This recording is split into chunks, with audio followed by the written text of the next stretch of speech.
আউযু বিল্লাহি মিনাশ শাইতানির রাজিম। বিসমিল্লাহির রহমানির রহিম। রব্বি আউযু বিকা মিন হামাযাতিশ শায়াতিন ওয়া আউযু বিকা রব্বি আইয়াহযুরুন।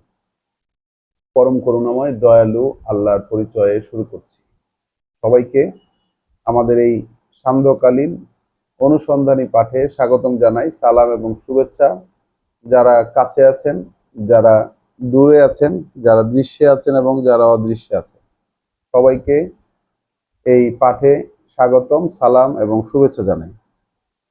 তো আমরা এই পাঠটিকে অনুসন্ধানী পাঠ বলছি, কারণ আমরা একটি শব্দকে খুঁজে খুঁজে দেখছি কোরআন জুড়ে ধারাবাহিকভাবে, এবং সেই শব্দটি হচ্ছে শয়তান। কারণ আল্লাহ আমাদেরকে কোরআন থেকে জানিয়েছেন যে মানুষের শত্রু হচ্ছে শয়তান। শয়তান মানুষের শত্রু, সেই শব্দটিকে ডিফাইন করেছেন আল্লাহ যে আদু মুবিন, অর্থাৎ স্পষ্ট শত্রু, প্রকাশ্য শত্রু, দৃশ্যমান শত্রু। কিন্তু আমরা আমাদের জীবনযাপন করতে গিয়ে দেখেছি, এবং এই কোরআন পড়েও আমরা দেখেছি, মিলিয়ে দেখেছি আমরা যে আমাদের জীবনে শয়তান সংক্রান্ত না কোনো আলোচনা রয়েছে, না আমরা এটাকে খুব একটা সিরিয়াসলি আমরা এটাকে হ্যান্ডেল করেছি। আমাদের এই পুরো সভ্যতা জুড়ে আমরা বিষয়টিকে খুব একটা সিরিয়াসলি হ্যান্ডেল করিনি।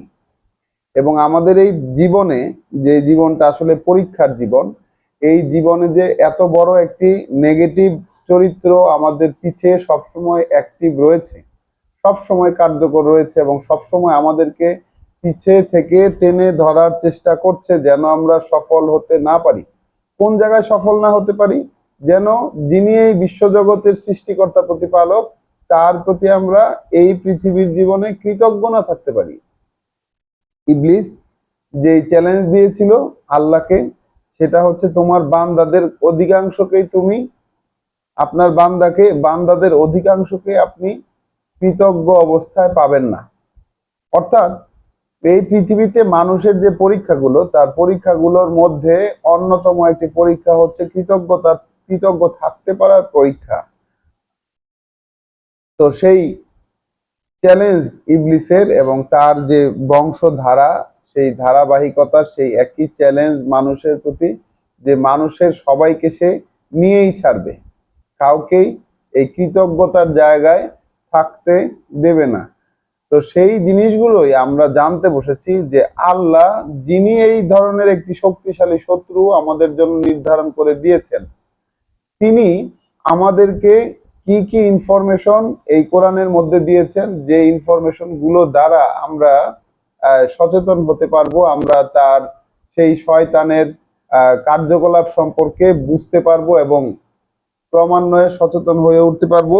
আল্লাহর কাছে রীতিমতো আমাদের যে সীমাবদ্ধতাগুলো, আল্লাহর কাছে রীতিমতো যে সীমাবদ্ধতাগুলো আমাদের, সেগুলো বুঝতে পেরে,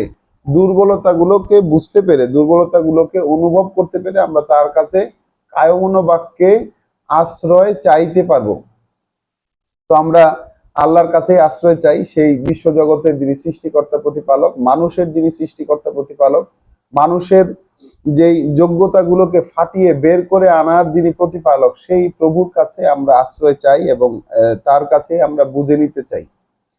তো সেই ধারাবাহিকতায় আমরা গতদিন আমরা পড়েছি। গতদিন এই রেকর্ডটি করা সম্ভব হয়নি, একটু যান্ত্রিক সমস্যা ছিল। সেই 28 নম্বর সূরার 15 নম্বর আয়াত আমরা আবার একটু পিছন থেকে একটু দেখে আসবো, রিমাইন্ড করে আসবো।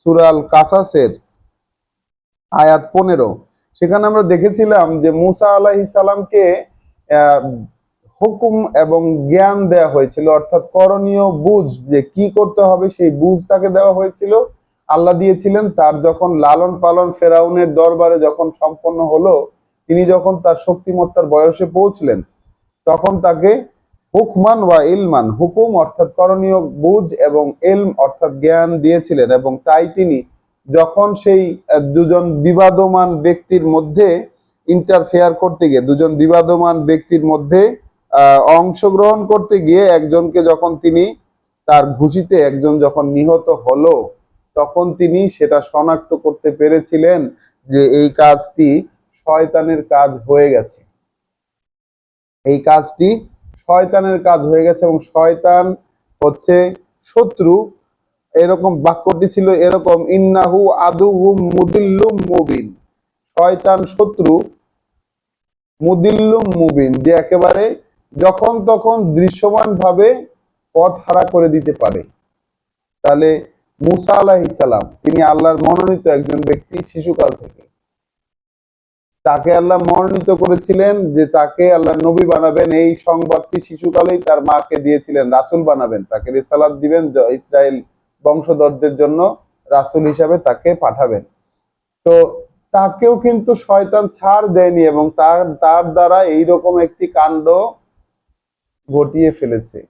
আমরা দেখেছি এর আগে আমরা যখন সূরা হজে আমরা দেখে এসেছি, না কোনো রাসূল, না কোনো নবী যাদেরকে আল্লাহ পাঠিয়েছেন মোহাম্মদ রাসূলুল্লাহর পূর্বে, মোহাম্মদ রাসূলুল্লাহকে উদ্দেশ্য করে আল্লাহ বলেছেন যে তোমার পূর্বে এমন কোনো নবী পাঠাই নাই, এমন কোনো রাসূল পাঠাই নাই যারা যখনই নিজ থেকে কোনো কিছু বহিঃপ্রকাশ ঘটাতে গেছে শয়তান তার মধ্যে কিছু না কিছু একটা ঢুকিয়ে দেয় নাই।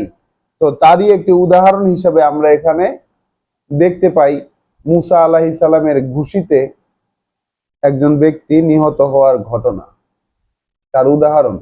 তাহলে কোন নবী রাসূলই শয়তানের এই ধরনের যে ঢুকিয়ে দেওয়া, শয়তান তার নিজ ইচ্ছার বহিঃপ্রকাশের মধ্যে কোনো কিছু ঢুকিয়ে দেওয়া, কোনো কিছু আরোপ করে দেওয়া, এটা থেকে কোনো নবী রাসূলও মুক্তি ছিলেন না, মুক্তি পাননি, এখান থেকে কোনো দায় মুক্তি পাননি আর কি। মানে এই অবস্থা থেকে, এইরকম আক্রমণ থেকে তারাও মুক্ত ছিলেন না।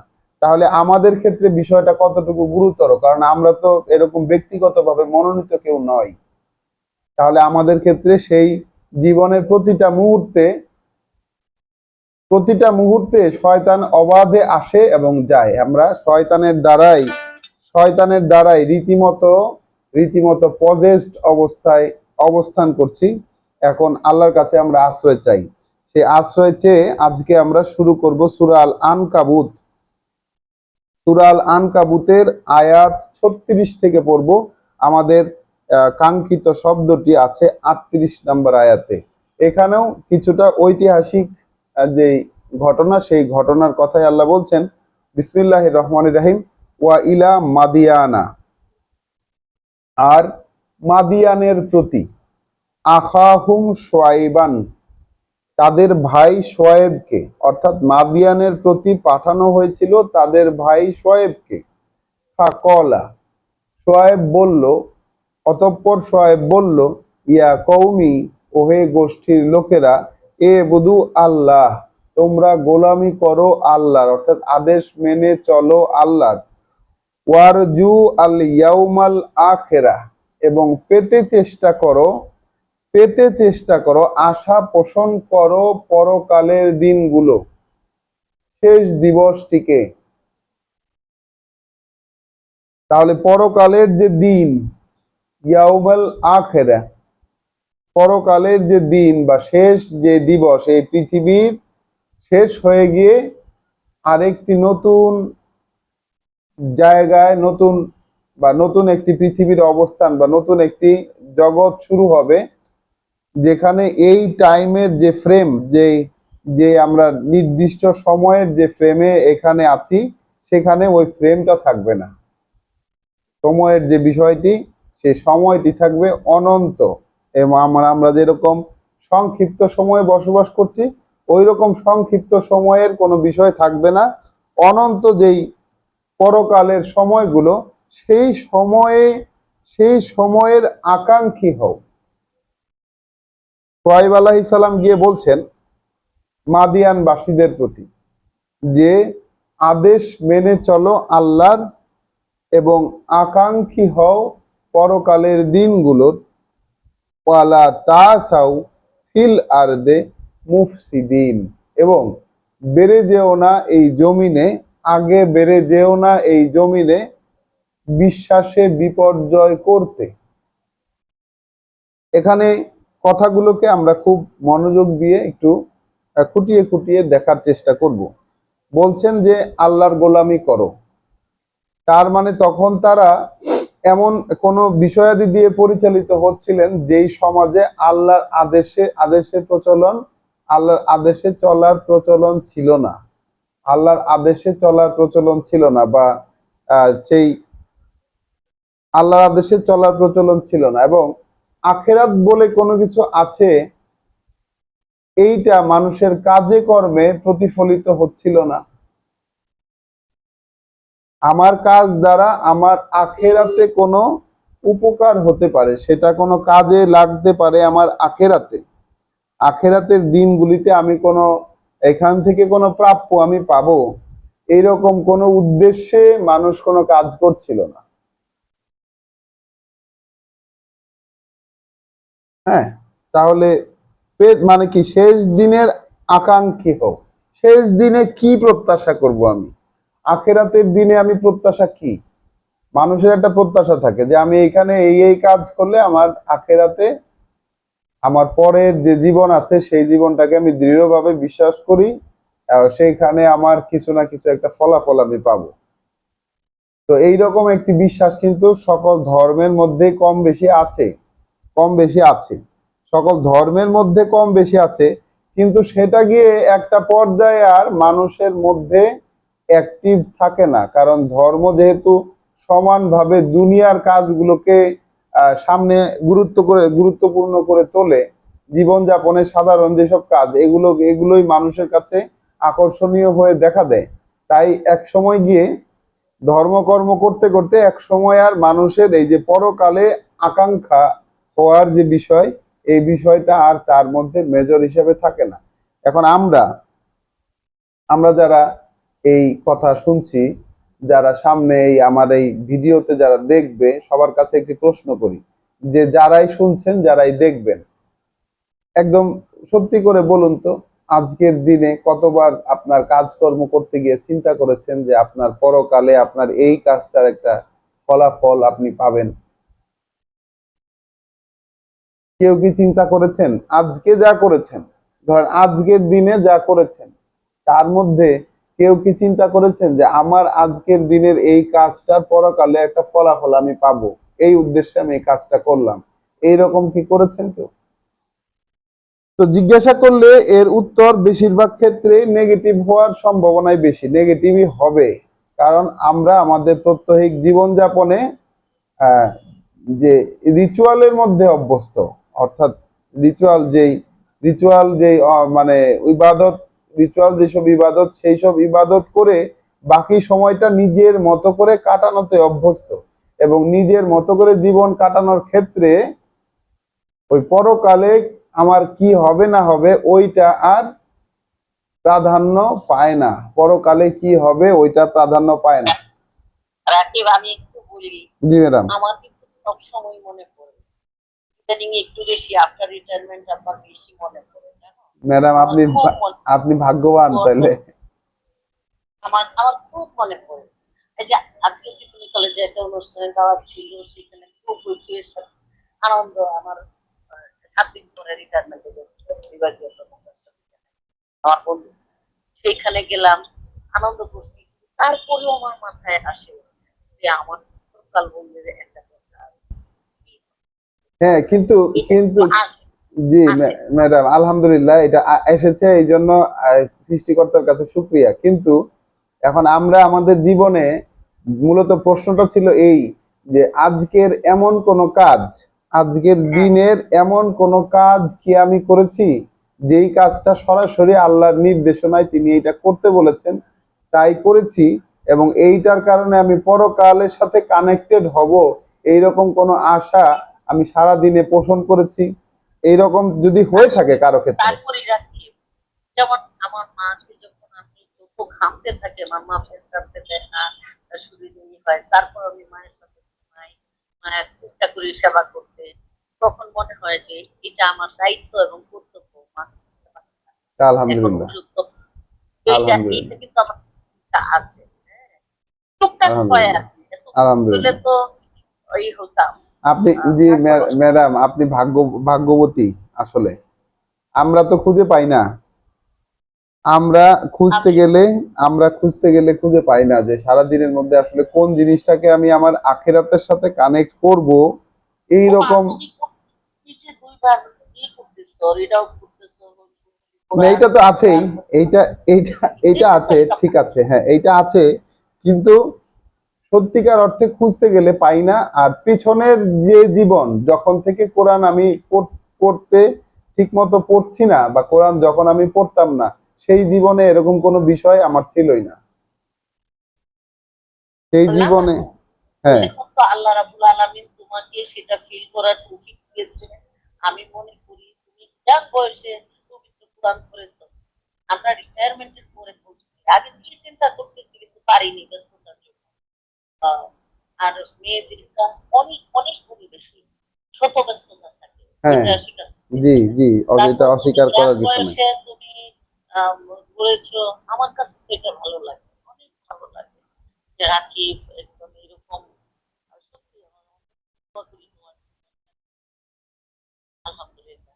তো এরকম হুম। আমাদের প্রত্যেকেরই কম বেশি অর্জন আছে, আমরা হয়তো রিসার্চ করে দেখি না, আছে সবার মধ্যে, কম বেশি আছে। তবে এই বোধোদয়টা একটু বেশি হওয়া আমাদের উচিত সবারই, হ্যাঁ, তাইলে এইটা সমাজ এইটা এই পরিবর্তন এই- হবে। এইটা এইটা এইটাই ম্যাডাম, এটাই বলতে আসলে চাচ্ছি। সমাজটা একটু পরিবর্তন হয়ে যাবে, বুঝছো? হ্যাঁ, তো সমাজটা আমরা পরিবর্তন আমরা আসলে আমরা আসলে আমাদের ব্যক্তিগতভাবে আমাদের নিজেদেরকে পরিবর্তন করতে বসেছি এই জায়গায়।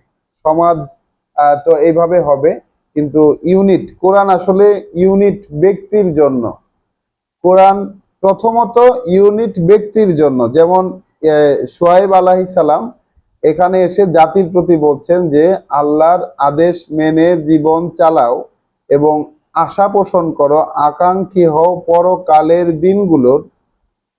এবং যদি মানে মানুষ যদি পরকালের দিনের আশা পোষণ না করে, তাহলে কি হয় সেটাও পরবর্তীতে বলে দিয়েছেন, ওয়ালা তাহাসাও, আর তোমরা না আগে বেড়ে যেও ফিল আর দে জমিনে মুফসিদিন, বিপর্যয় সৃষ্টি করতে। তার মানে পরকালের আকাঙ্ক্ষী যদি না হয়, তাহলেই তার দ্বারা পৃথিবীতে বিপর্যয়ের কাজ হয়।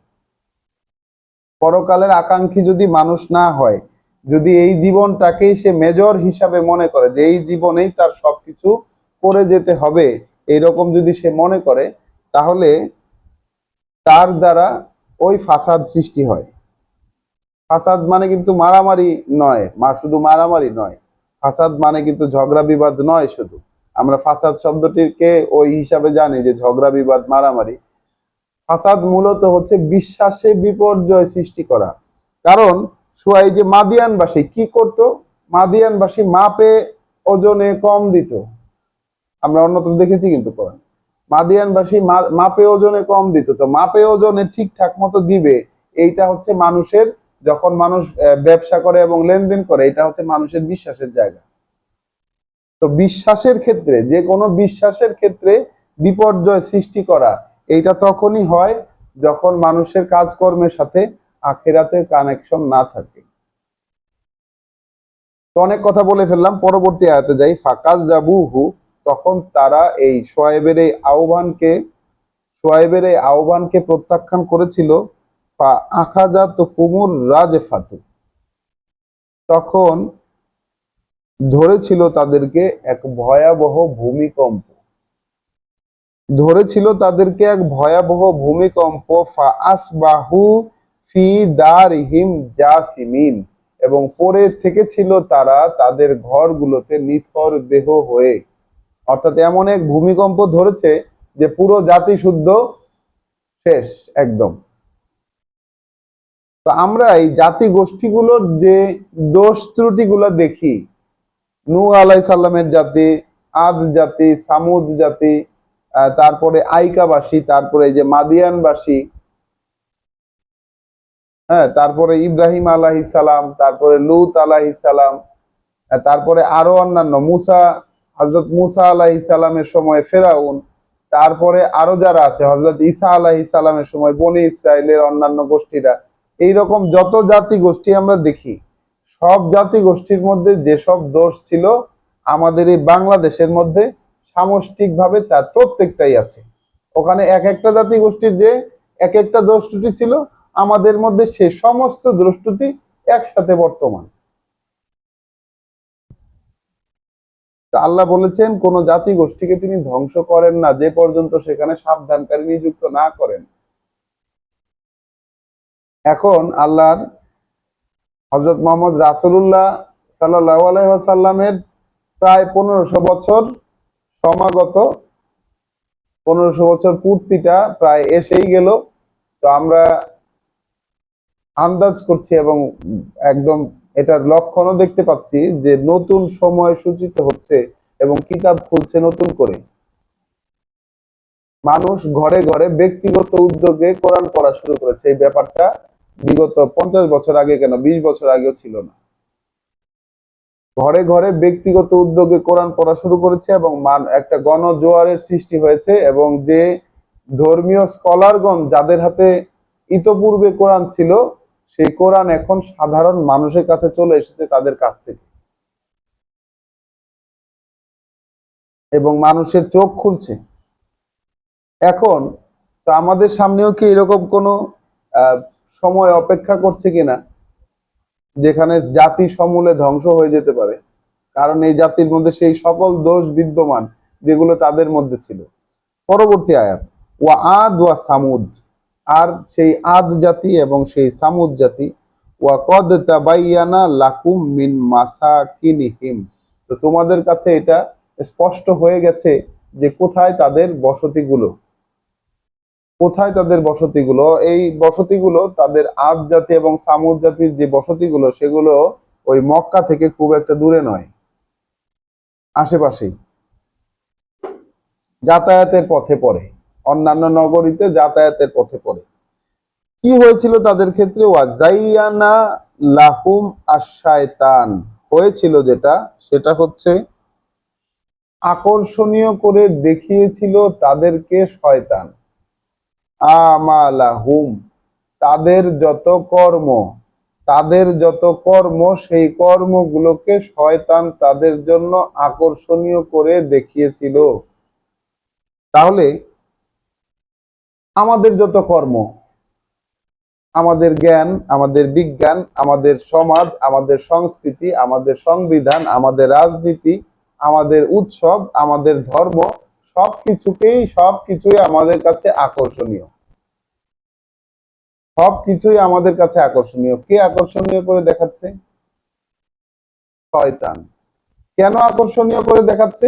যেন আমরা কিতাবের কাছে না যেতে পারি, কিতাব অনুযায়ী যেন আল্লাহর আদেশ যেন আমাদের কাছে স্পষ্ট না থাকে, আখেরাত ব্যাপারটা, পরকাল ব্যাপারটা, পরকালীন জীবন ব্যাপারটা, এটা যেন আমাদের কাছে স্পষ্ট না হয়।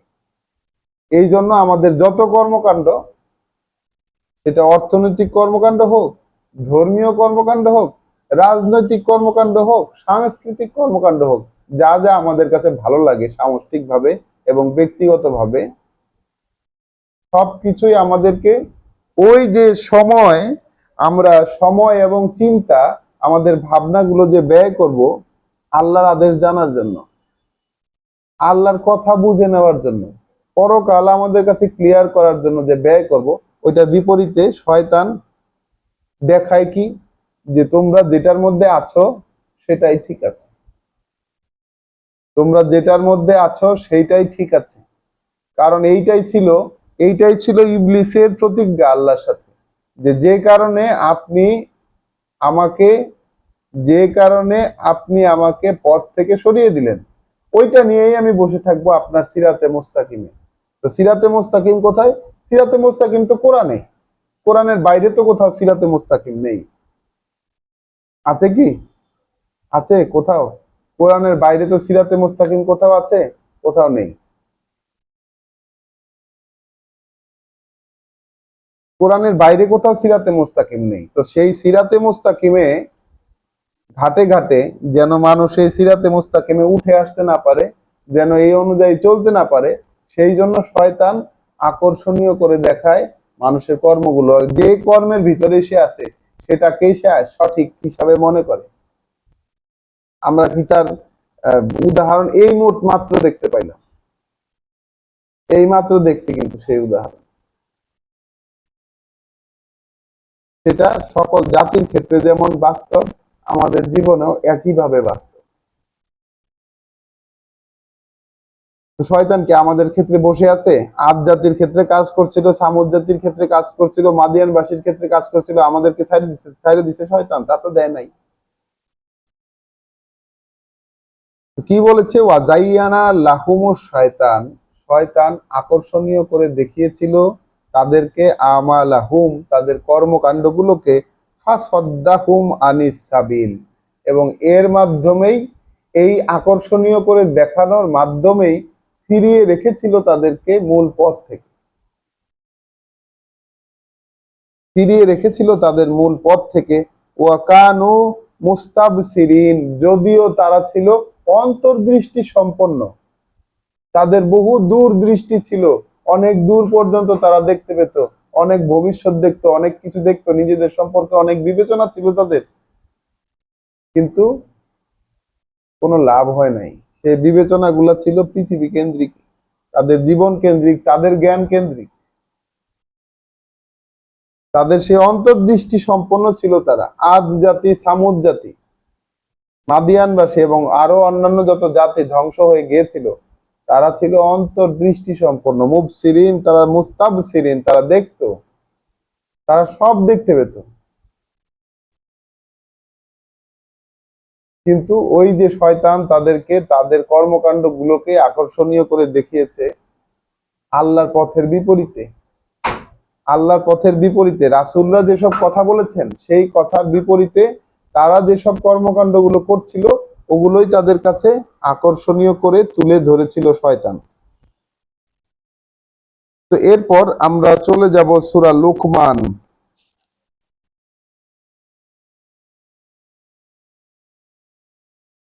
সূরা লুকমান আয়াত 20 থেকে পড়ব।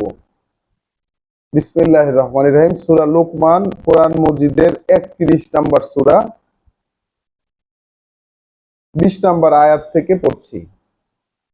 আলাম তারাও, আচ্ছা তোমরা কি এটা বিবেচনা করে দেখতে পারো না? আলাম তারাও, তোমরা কি এটা বিবেচনা করে দেখতে পারো না?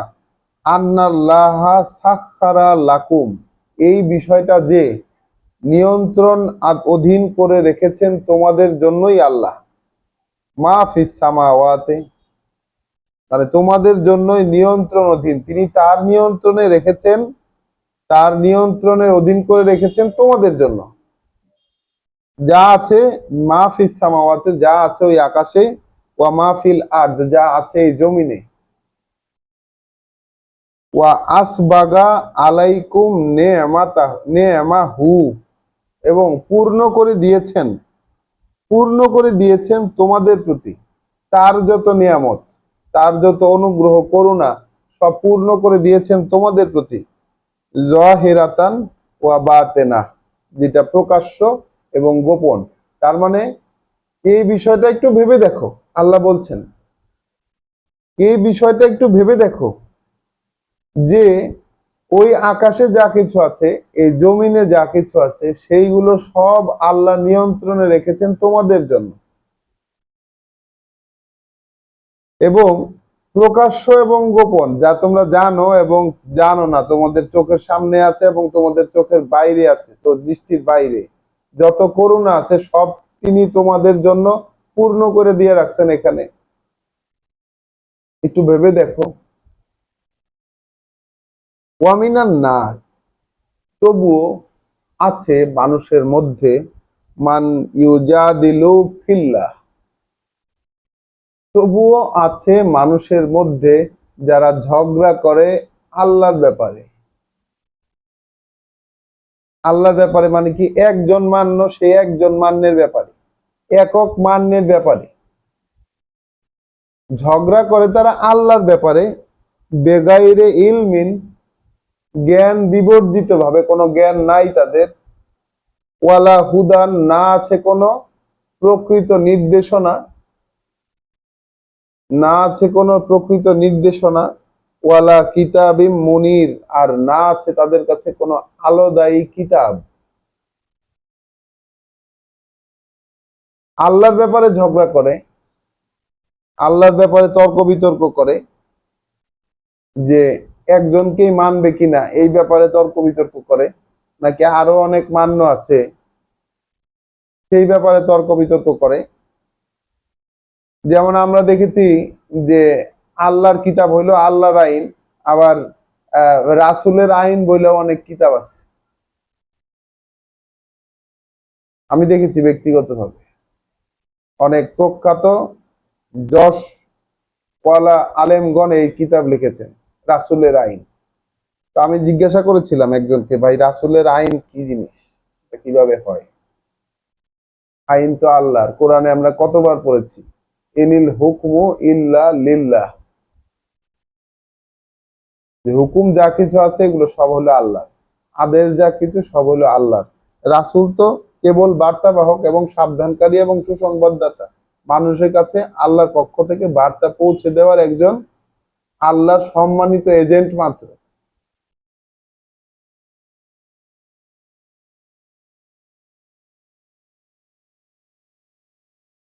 তাহলে ঝগড়া করে আল্লাহর ব্যাপারে, নাই কোনো জ্ঞান, না আছে সঠিক নির্দেশনা, না আছে কিতাব আলোদায়ী, আলো দিতে পারে এরকম কোন কিতাব আছে? কিভাবে চিনবো তাদেরকে? ওয়া ইজা কিলা লাহুম, যখনই বলা হয় তাদেরকে, ইত্তাবিউ মা আনজালাল্লাহ, যখনই এটা বলা হয় তাদেরকে যে তোমরা অনুসরণ করো যা নাজিল করেছেন আল্লাহ সেটা, যখন বলা হয় তাদেরকে যে তোমরা অনুসরণ করো যা আল্লাহ নাজিল করেছেন সেটা, কলু, জবাবে তারা বলে, বাল নাত্তাবেউ, বরঞ্চ আমরা অনুসরণ করব, মা ওয়াজাদনা আলাইহে আবা আনা, যেটার উপর পেয়েছি আমরা আমাদের পিতৃপুরুষদেরকে, বরং আমরা অনুসরণ করব যেটার উপরে পেয়েছি আমরা আমাদের পিতৃপুরুষদেরকে। তো আমাদের বর্তমান অবস্থাটা কি এইরকম নয় যে পিতৃপুরুষ যারা, সেই সিলসিলার অনুসরণ করছি আমরা?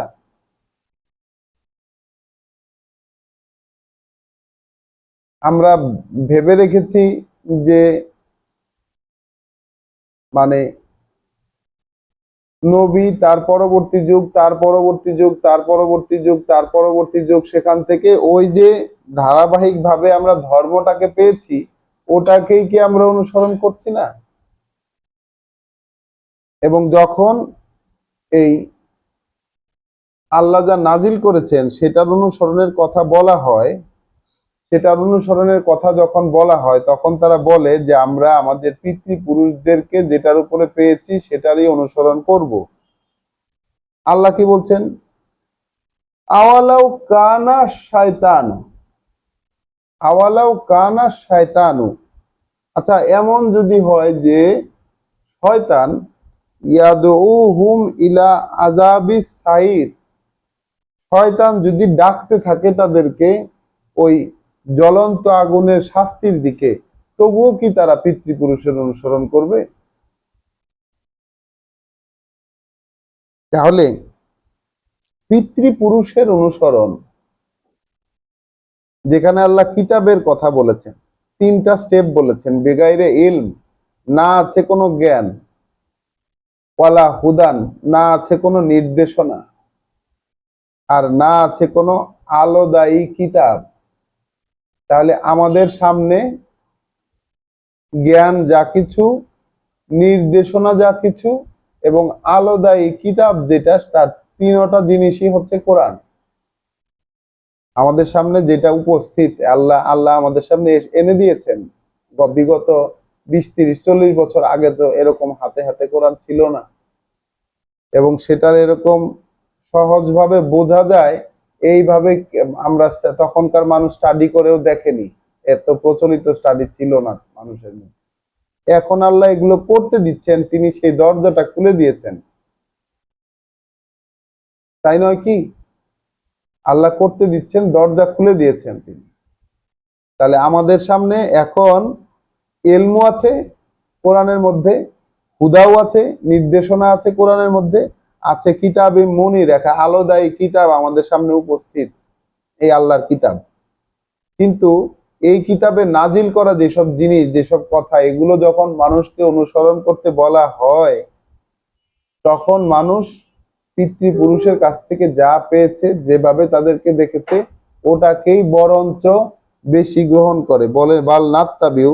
একেবারে এই কথাগুলো যে কতটা সত্য, বাল নাত্তাবিউ মা ওয়াজাদনা আলাইহে আবানা, বরং আমরা অনুসরণ করব সেটাই যার ওপর আমরা আমাদের পিতৃপুরুষকে পেয়েছি। তাহলে হয় যদি আল্লাহ বলছেন আওয়ালাউ কানা শয়তান, শয়তান যদি হয়, যদি এমন যে শয়তান তাদেরকে ডেকে নিয়ে যাচ্ছে জ্বলন্ত আগুনের দিকে, সেই দাউ দাউ করে জ্বলতে থাকা আগুন যেটাকে আল্লাহ সাইর বলেছেন, সেটার দিকে যদি শয়তান তাদেরকে, সেটা শাস্তির দিকে যদি ডেকে নিয়ে যায়, তবুও কি তারা পিতৃপুরুষের অনুসরণ করবে?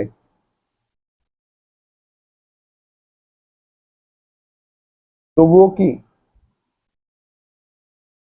পিতৃপুরুষের অনুসরণ তখনই করা যায় যখন পিতৃপুরুষ শুদ্ধ থাকেন এবং সমাজে কিতাব উপস্থিত না যদি থাকে। এখন যখন এসে কিতাব উপস্থিত, যখন এই কিতাব উপস্থিত, যে ব্যক্তির সামনে কিতাব উপস্থিত সেটা সে চাইলে বুঝতেও পারে, তখন কিতাবকে রেখে, আল্লাহ নাজিল করা বিষয়াদি রেখে যে আচরণ আমি পিতামাতা বাপ দাদা 14 পুরুষের কাছ থেকে বা পূর্বপুরুষের কাছ থেকে যে আচরণ পেয়েছি, সেই আচরণ বিধিকে যদি আমি অনুসরণ করে চলি, তাহলে তো সেটা শয়তানের অনুসরণ হয়ে যায়। তাই কি বলছেন না আল্লাহ? এটা তো আমি বলছি না, আল্লাহ কি তাই বলছেন না আয়াতে? ওয়ামান ওয়ামান আর যে ইউসলিম ওয়াজহাহু ইলা আল্লাহ, যে সম্পূর্ণ সমর্পণ করে দেয়, সোপর্দ করে দেয় তার লক্ষ্য উদ্দেশ্যকে, যে সম্পূর্ণরূপে সমর্পণ করে দেয় তার লক্ষ্য উদ্দেশ্যকে আল্লাহর দিকে, ওয়াহুয়া মুহসিনুন, এবং সে হয়ে যায় কর্তব্য পরায়ণ, অর্থাৎ যে কর্তব্য আল্লাহ দিয়েছেন সেই কর্তব্যে কর্তব্য পরায়ণ। ফাকাদ ইস্তামসাকা, তাহলে এটা নিশ্চিত যে ধরলো সে বিল উরওয়াতিল উসকা, এক শক্ত হাতল, এক শক্ত হাতল, শক্ত এক আশ্রয় সে তখন ধরলো। যদি সে সোপর্দ করে দেয় নিজের লক্ষ্য উদ্দেশ্যকে, সমর্পণ করে দেয় নিজের লক্ষ্য উদ্দেশ্যকে আল্লাহর দিকে, একজনকেই সে মানবে। এই দিকে যদি মানুষ তার সমস্ত লক্ষ্য উদ্দেশ্যকে ছেড়ে দেয়, সমর্পণ করে, এবং সে সেই সাথে হয় কর্তব্য পরায়ণ, তাহলে সে এমন এক হাতল ধল, এমন এক শক্ত আশ্রয় সে ধরলো। ওয়াইলাল্লাহে আকিবাতুল উমুর, আর সঠিক পরিণতি যেটা, কোন কাজের পরিণতি যেটা, সেটা আল্লাহর কাছে, আল্লাহর দিকে পরিণতি যেটা, সেটা আল্লাহর কাছে।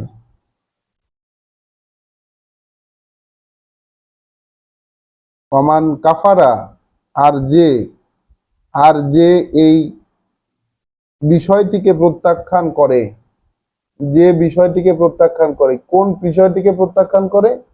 সেটি হচ্ছে বাপ দাদার কাছ থেকে আমি যে আচরণ পেয়েছি, আমাদের ধর্মীয় যেটাকে সিলসিলা থেকে যে আচরণ পেয়েছি, কিতাবের বিপরীতে, কিতাব বাদ দিয়ে, হ্যাঁ, কিতাব বাদ দিয়ে, কিতাব থেকে জ্ঞান যেটা, সেই জ্ঞান বাদ দিয়ে আমি যদি ওই পূর্ববর্তীদের আচরণই আমি সঠিক হিসাবে গ্রহণ করি, তাহলে কি হবে? কুফরি হবে। ওয়ামান কাফারা, আর যে এই অগ্রাহ্যতা করলো, ফালা ইয়াহজুনকা কুফরুহু, রাসূলকে আল্লাহ বলছেন তাহলে ওদের এই অগ্রাহ্যতা তোমাকে যেন দুশ্চিন্তায় না ফেলে, ওদের এই অগ্রাহ্যতা নিয়ে তুমি বেশি চিন্তা করো না। আল্লাহ রাসূলকে বলেছেন ইলাইনা মারজিউহুম, ওদেরকে আমার কাছে ফিরে আসতে হবে, ফানুনাব্বিউহুম বিমা আমিলু, তখন আমি বলে দেব তাদেরকে তারা করে এসেছে। ইন্নাল্লাহা আলিমুন বিজাতিস সুদূর, নিশ্চিত এটা যে আল্লাহ জানেন বুকের ভেতরে কি আছে গোপনে। তো এখানে আমরা দেখলাম যে পূর্বপুরুষদের আচরণের অনুসরণ, পূর্বপুরুষদের সংস্কৃতির অনুসরণ কিসের বিপরীতে? নাজিল করা বিষয়াদির বিপরীতে। আল্লাহ যা নাজিল করেছেন তার বিপরীতে মানুষ সাধারণত নাজিল করা বিষয়টাকে বাদ দিয়ে পূর্বপুরুষ কি করেছে, পূর্বপুরুষকে যে আচরণের উপর পেয়েছে সেটাকে মানুষ অনুসরণীয় হিসাবে ধরে নেয়, নাজিল করা বিষয়কে বাদ দিয়ে দেয়। আল্লাহ বলছেন কি, এইটা একেবারে সুস্পষ্ট ভাবে শয়তানের কাজ, এবং শয়তান এইভাবে মানুষকে ডেকে নিয়ে যায় জ্বলন্ত আগুনের দিকে। এখন সেই আচরণ, পূর্বপুরুষের সেই আচরণ যাই হোক না কেন, সেটা দাঁড়ানো থাকে কি নাজিল করা জিনিসের বিপরীতে। এইটা আমাদেরকে বিবেচনা করে দেখতে হবে। বড় শক্ত এই কথাটা, বড় শক্ত, কারণ আমরা প্রতিষ্ঠিত আছি, আমাদের জীবনটা চলেই, আমাদের যত ধর্ম আচরণ, সেই ধর্ম আচরণের কোনো কিছুই আমরা এই ফুরকান, এই সত্য মিথ্যা এবং মানে ভুল ত্রুটির যে পার্থক্যকারী, সঠিক এবং ভুলের পার্থক্যকারী যে মানদণ্ড, সেটা দিয়ে তো আমরা যাচাই করে দেখি নাই কখনো। আমরা দেখি নাই, আমরা ওইগুলোকে ইবাদত হিসাবে ধরে নিয়ে আমাদের সারা জীবন করে আসছি। আমরা আমাদের সংস্কৃতিকে লালন পালন করে আসছি, ধর্মীয় সংস্কৃতিকে লালন করেছি, দেশীয় সংস্কৃতিকে লালন করেছি।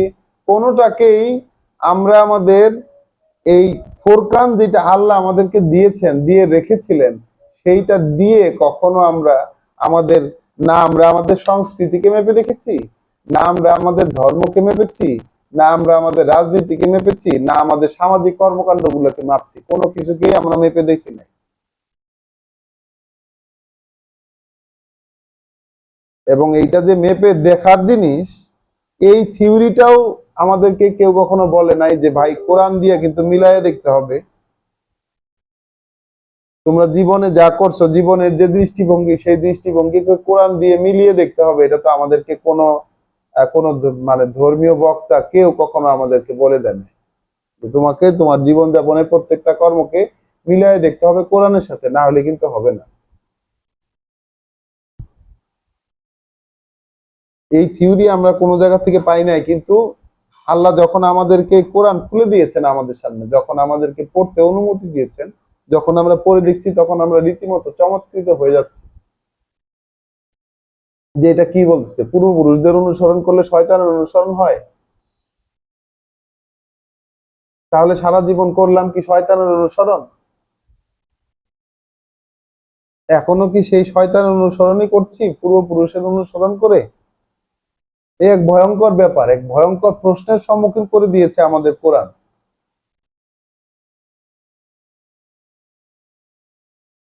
আমরা আল্লাহর কাছে আশ্রয় চাই, আল্লাহর কাছে বুঝে নিতে চাই, আল্লাহর কাছে আশ্রয় চাই, আল্লাহর কাছে বুঝে নিতে চাই, বারবার বলছি। তো এর পরবর্তীতে আরেকটি আয়াত আমরা পড়ব, সূরা ফাতির, 35 নম্বর সূরা, সূরা ফাতিরের একদম শুরুতে আয়াত 6। বিসমিল্লাহির রহমানির রহিম। সূরা ফাতির কোরআন মজিদের 35 নম্বর সূরা, 6 নম্বর আয়াতে আমাদের কাঙ্ক্ষিত শব্দটি আছে, যে শব্দটি খুঁজে খুঁজে আমরা পড়ছি। আমরা 1 নম্বর আয়াত থেকে পড়ব। আলহামদুলিল্লাহ, তাহলে কৃতজ্ঞতা, প্রশংসা আল্লাহর জন্য। ফাতিরেস সামাওয়াতি ওয়াল আরদে, যিনি উদ্ভাবক ওই আকাশের আর এই জমিনের। জাইলিল মালাইকাতে রুসুলান, তিনি ফেরেশতাদেরকে বানান রাসূল, ফেরেশতাদেরকে বানান রাসূল।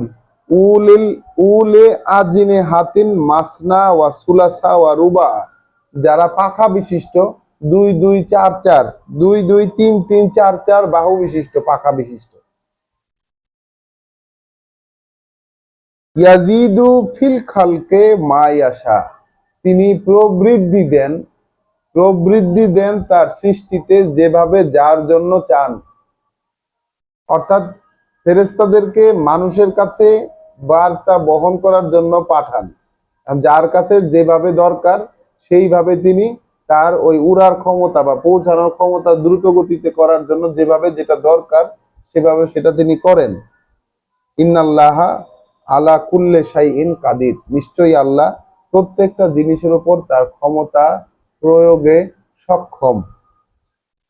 মা ইয়াফতাহিল্লাহু লিন্নাস, যা কিছুই খুলে দেন আল্লাহ, যা কিছুই খুলে দেন আল্লাহ মানুষের জন্য, মিন রহমাতিন, তার করুণাগুলো থেকে, তার করুণাগুলো থেকে যেটার দরজাই আল্লাহ খুলে দেন, ফালা মুমসিকা লাহা, সেটা তাহলে তখন আর কেউ ধরে রাখতে পারে না, আটকে রাখতে পারে না।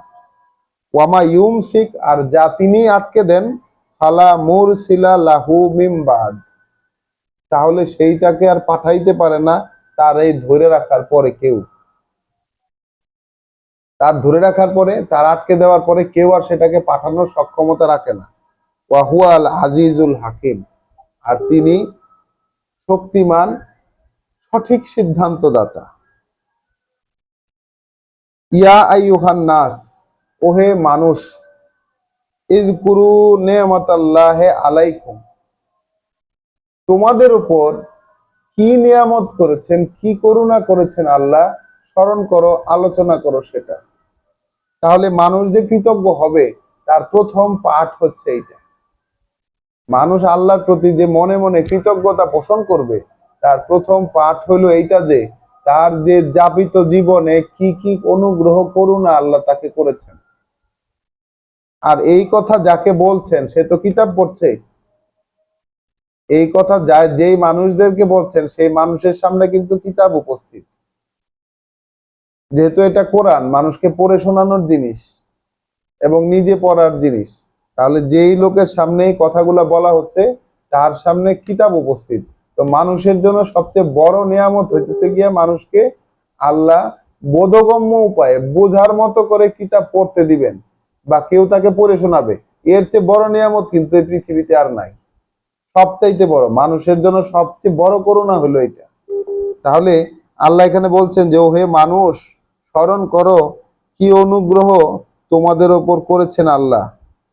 হাল মিন খলকি, হাল মিন খলিকিন, আছে কি এমন কোন সৃষ্টিকর্তা, আছে কি এমন কোন সৃষ্টিকর্তা, গায়রুল্লাহে, হাল মিন খলিকিন গায়রুল্লাহে, আছে কি এমন কোন সৃষ্টিকর্তা ব্যতীত আল্লাহকে ছেড়ে, আল্লাহকে ছেড়ে দিয়ে, আল্লাহকে ছেড়ে দিয়ে এমন কোন সৃষ্টিকর্তা কি আছে, ইয়ার জুকুকুম মিনাস সামা ওয়াল আরদ, যিনি ওই আকাশ আর এই জমিন থেকে তোমাদেরকে রিজিক দেন, জীবিকা দেন।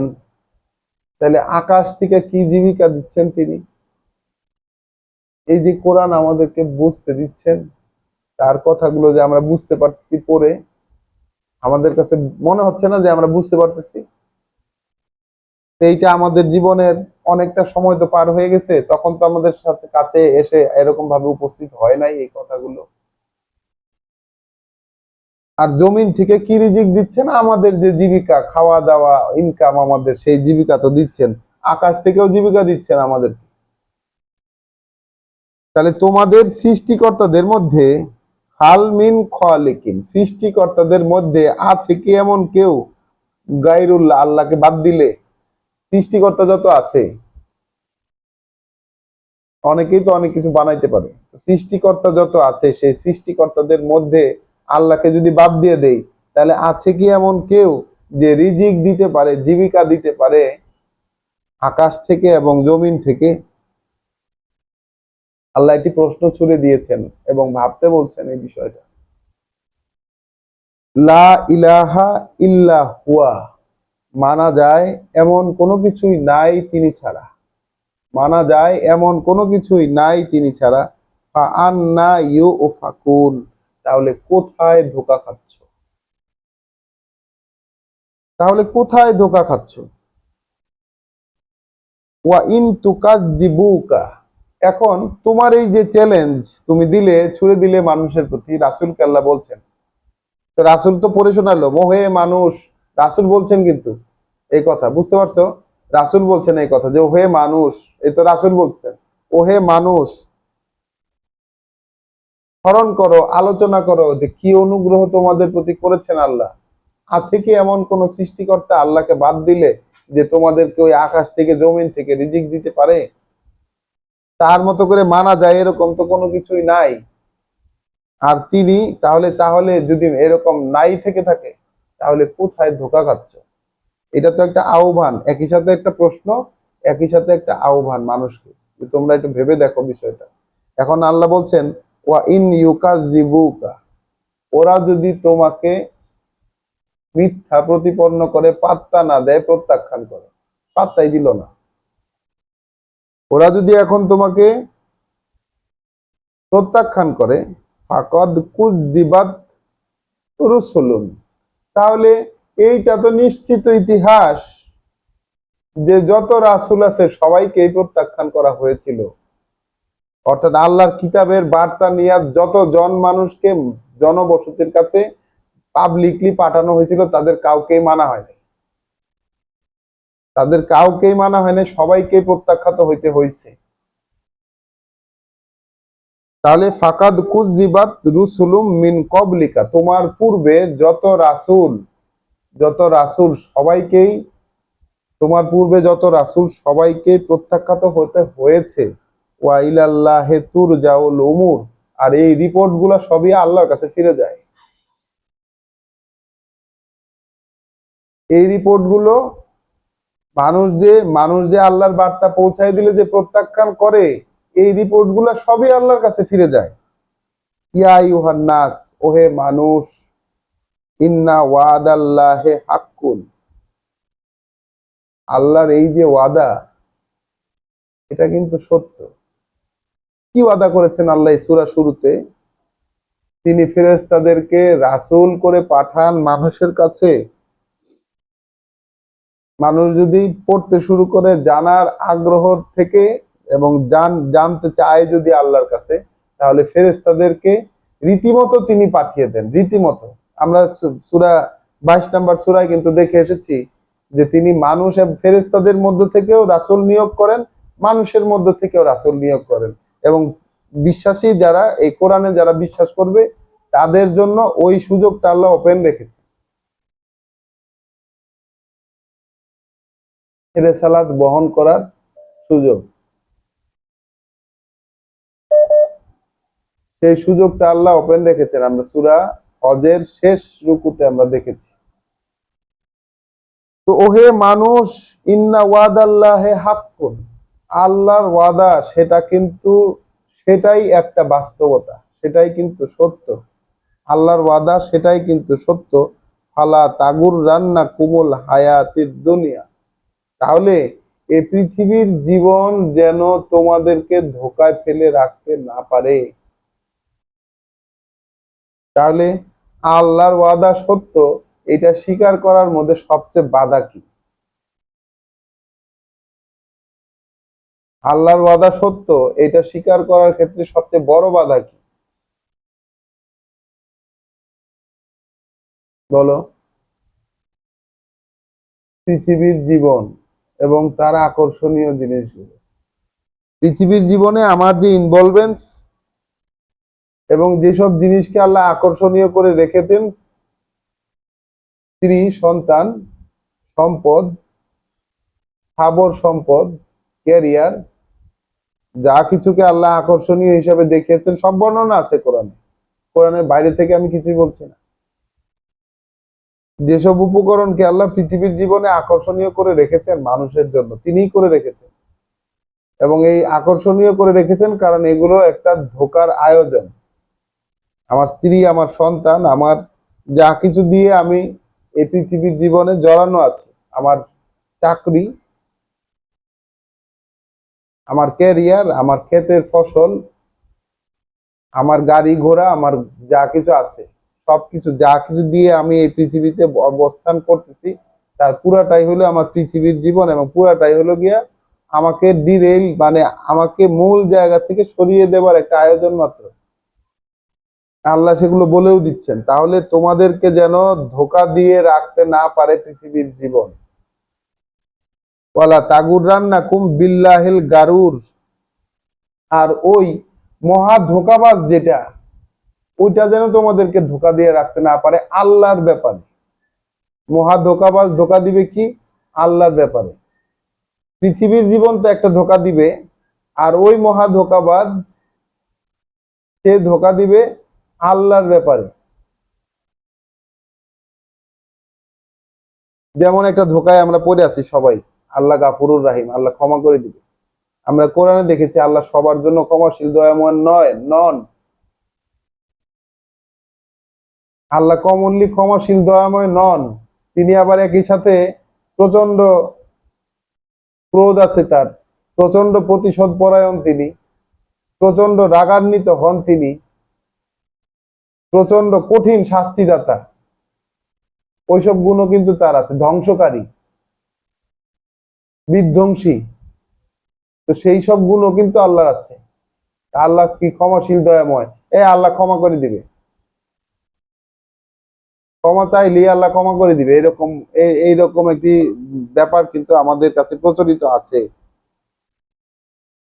তাহলে সেই মহা যে ধোঁকাবাজ, সেই মহা ধোঁকাবাজ যেন তোমাদেরকে ধোঁকা দিতে না পারে, পৃথিবীর জীবন যেন তোমাদেরকে ধোঁকা দিয়ে রাখতে না পারে। ইন্না শয়তানা, নিশ্চয়ই ওই যে শয়তান, অর্থাৎ সেই মহা ধোঁকাবাজের নাম হইল শয়তান। নিশ্চয় ওই যে শয়তান লাকুম আদুউন, সে কিন্তু তোমাদের শত্রু। শয়তান কিন্তু তোমাদের শত্রু। ফাত্তাখিজহু, ফাত্তাখিজুহু, তাহলে তোমরা তাকে গ্রহণ করো আদুওয়া, শত্রু হিসাবে। তাহলে শয়তান কিন্তু তোমাদের শত্রু, তোমরা তাকে গ্রহণ করো শত্রু হিসেবে। তাহলে শয়তানকে শত্রু হিসাবে গ্রহণ করতে আদেশ দিয়েছেন আল্লাহ। আল্লাহর আদেশ শয়তানকে শত্রু হিসেবে গ্রহণ করতে। শয়তানকে শত্রু হিসেবে গ্রহণ করলে তো সে রীতিমতো নিজের সাথে নিজের যুদ্ধ লেগে যাওয়ার কথা, কারণ শয়তানের অবস্থান তো আমার মাঝে, আমার মনের ভিতরে। রীতিমতো যুদ্ধ লেগে যাওয়ার কথা, রীতিমতো অশান্ত হয়ে যাওয়ার কথা শয়তানকে যদি আমি শত্রু হিসেবে গ্রহণ করি। পুরো পরিস্থিতি অশান্ত, আগুন জ্বলে উঠবে চারিদিকে। এখন আমরা শয়তান আমাদের পরম বন্ধু, সবচেয়ে বড় দোস্ত, আমাদের পরিচালক। আমাদের যে জীবন যাপন করছি, আল্লাহর এই কথাগুলার বেষ্টনের বাইরে যা কিছু আছে আমাদের সর্বক্ষেত্রে শয়তানই আমাদের পরিচালক। কিন্তু শয়তানকে আল্লাহ বলছেন শত্রু হিসেবে গ্রহণ করতে। আমরা বলি যা শয়তান, দুষ্টু, এই তুই একটা শয়তান, এরকম বলি আমরা। এটা খুব সফটলি আমরা বিষয়টাকে দেখি, শয়তানি বিষয়টাকে।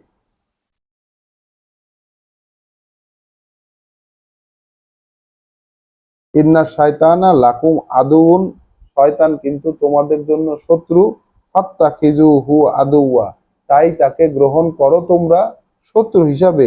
ইন্নামা ইয়াদউ হিজবাহু, নিশ্চয় সে ডাকে,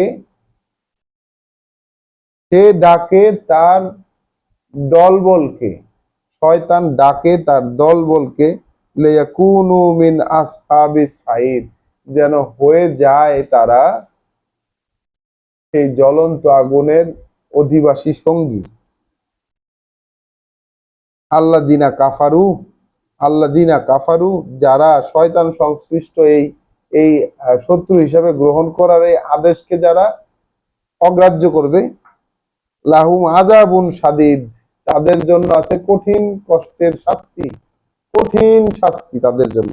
ওয়াল্লাযিনা আমানু, আর যারা এই বিষয়টাকে গ্রাহ্য করবে, ওয়া আমিলুস সলিহাত, এবং শয়তান কিছু মানে নিজের কর্মকে সংশোধন করে নিবে। কর্মকে কিভাবে সংশোধন করবে? শয়তানকে তাহলে শত্রু হিসাবে সে জ্ঞান করবে।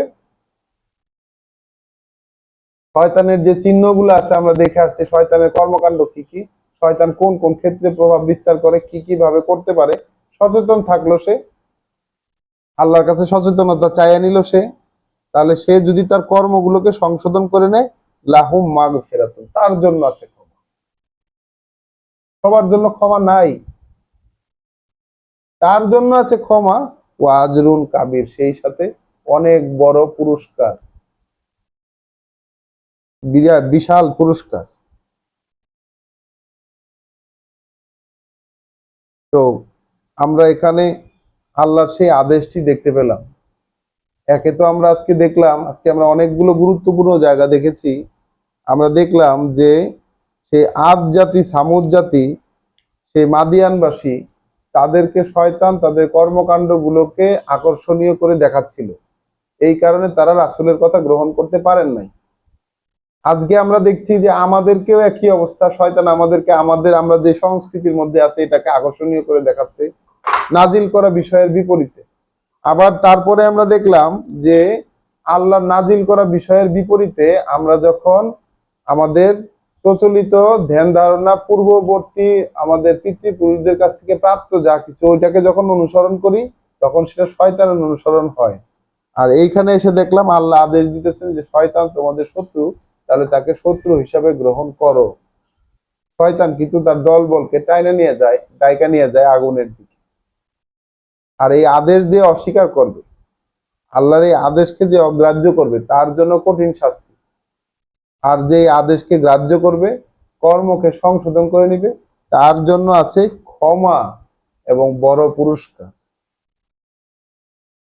তো আজকের এই সান্ধ্যকালীন অনুসন্ধানী পাঠ আমরা এই জায়গায় থামাবো। আসসালামু আলাইকুম ওয়া রাহমাতুল্লাহ।